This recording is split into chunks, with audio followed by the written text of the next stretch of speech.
भाई जो गुरु बचन पे डट गए, कट गए फंद चुरा। एक व्यक्ति किसी कारण से कोर्ट में गया, वहां उसका रिश्तेदार मिला। एक दूसरे से कुशल मंगल पूछी, दोनों ने कहा सब ठीक है, मौज है। एक व्यक्ति का इकलौता पुत्र बहुत रोगी था, उसको पीजीआई में भर्ती करा रखा था। लड़के के बचने की आशा बहुत कम थी। ऐसी स्थिति में माता पिता की क्या दशा होती है, आसानी से समझी जा सकती है। रिश्तेदार मिलने आए और पूछा कि बच्चे का क्या हाल है। पिता ने बताया कि बच्चे का भरोसा नहीं है। फिर पूछा और कुशल मंगल है। पिता ने कहा सब मौज है। तो परमात्मा कहते हैं झूठे सुख को सुख कहे ये मान रहा मन मौज। भाई सकल चबीना काल का, कुछ मुख में कुछ गोद। हम केवल सुख नाम की फॉर्मेलिटी निभा रहे हैं। हाँ बाकी सब ठीक है, बस मौज ही मौज है, बस लड़का थोड़ा सा बीमार है। अरे इकलौता लड़का हॉस्पिटल में पड़ा हुआ है, बचने की उम्मीद नहीं है और कह रहा है बाकी सब मौज है। अरे बाकी क्या रह गया। मेडिकल में जा रहे हैं, कोर्ट में जा रहे हैं, मुकदमा लगा हुआ है, वकील आया नहीं। इतने में कोई रिश्तेदार मिल गया, कोई यार दोस्त मिल गया। हाँ भाई कोर्ट में क्यों आया है। अरे यार एक मुकदमा लग गया मेरे, और बाकी सब ठीक है, बाकी मौज है। मुकदमा लगा हुआ है, सिर में टेंशन हो रही है और कह रहा बाकी सब मौज है। तो ये मौज मौज केवल एक फॉर्मेलिटी बना ली आप और हम सभी भगत भाई बहनों ने। बाकी मौज नाम की यहां किसी को कोई चीज नहीं है।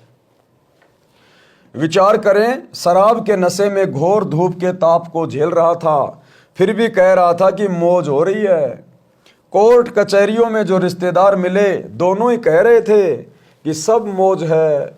विचार करें, जो व्यक्ति कोर्ट के कोलों में फंसा हो उसको शौपन में भी सुख नहीं होता, फिर भी दोनों कह रहे थे कि मौज है, अर्थात आनंद है।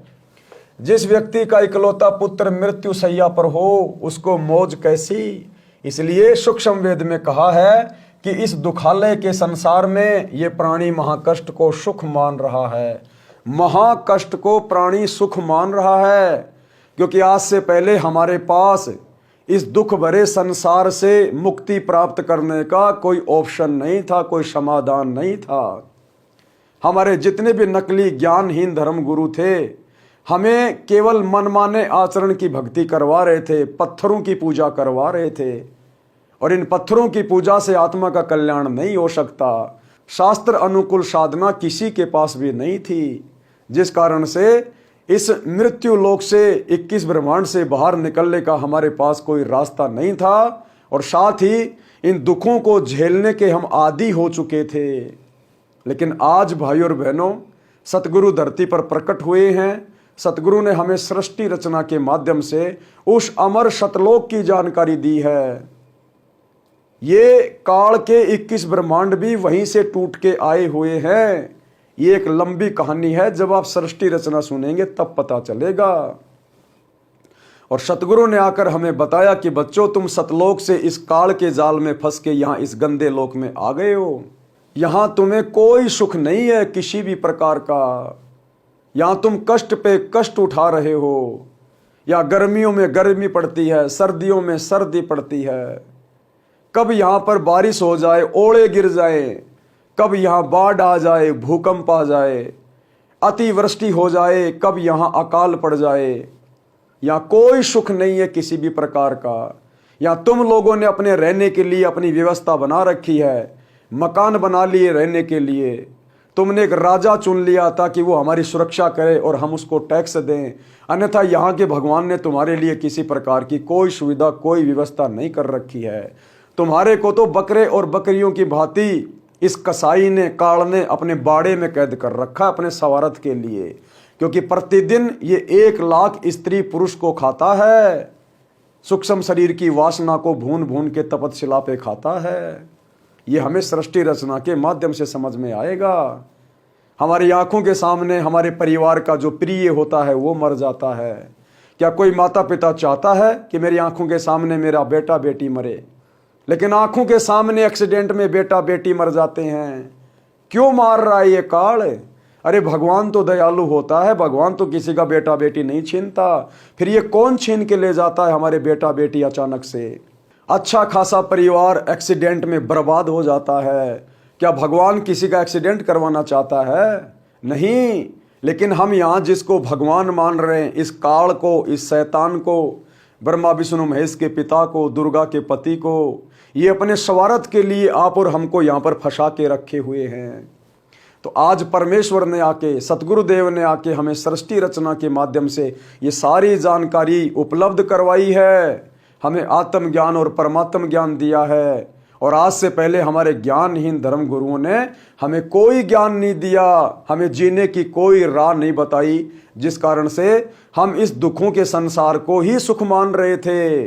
लेकिन आज भाई और बहनों, गुरु ने हमें सतलोक की जानकारी दे दी, वहाँ के सुखों की जानकारी दे दी कि यहाँ पर ब्रह्मा विष्णु महेश को भी वो सुख प्राप्त नहीं है जो सुख तुम्हें सतलोक में बड़ी आसानी से प्राप्त है, प्रत्येक आत्मा को प्राप्त है।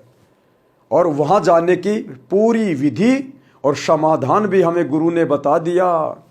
साथ ही जब तक हम भक्ति करेंगे गुरु की शरण में आके, तब तक हमें गुरु यहाँ भी वो सुख प्रदान करेगा जो सुख हमारे पूर्वज भी प्राप्त नहीं कर पाए। ब्रह्मा विष्णु महेश की पूजा करते करते मर गए, पत्थरों की पूजा करते करते मर गए, तीर्थों पे जाकर दान पुण्य करके मर गए, वे भी उन सुखों को प्राप्त नहीं कर पाए और आज कहीं 84 में गधे कुत्ते बन के घूम रहे हैं, प्रेत की योनि में घूम रहे हैं। तो भाई और बहनों, आज सतगुरु की थोड़ी ही भक्ति से हमें वो तमाम सुख प्राप्त होने शुरू हो जाएंगे जिन सुखों की हमने कभी कल्पना भी नहीं की होगी। लेकिन उसके लिए हमने सतगुरु के सत्संग सुनने शुरू करने पड़ेंगे। तो गुरुदेव कहते हैं, ये संसार समझदा नाही कहंदा शाम दोपहरे नू, यानी दुखों को ही सुख मान रहा है। वो शराब पिया हुआ व्यक्ति चिलचिलाती धूप को ही ठंड मान रहा है। इसी प्रकार बिना आध्यात्मिक ज्ञान के, बिना पूर्ण सतगुरु के सत्संगों के आप और हम भाई बहन इस संसार में दुखों को ही सुख मान बैठे हैं। ये संसार समझदा नाही कहंदा शाम दोपहरे नू, गरीब दास ये वक्त जात है रोगे इस पैरे नू, कि तुम्हारा ये समय निकलता जा रहा है, दिन प्रतिदिन तुम्हारी श्वासें बर्बाद होती जा रही है और श्वासों के ऊपर शरीर टिका हुआ है। जिस दिन तुम्हारी श्वासें समाप्त, शरीर खत्म, उसके बाद फिर रोने धोने के अलावा, 84 में जाने के अलावा कोई ऑप्शन नहीं बचेगा। इसलिए समय रहते, वक्त रहते सतगुरु के सत्संग सुनना शुरू करें और सतगुरु की शरण ग्रहण करके अपने मनुष्य शरीर को धन्य करें। भाई जो गुरु बचन पे डट गे, कट गे फंद 84 के, कट गे फंद 84 के, कट गे फंद।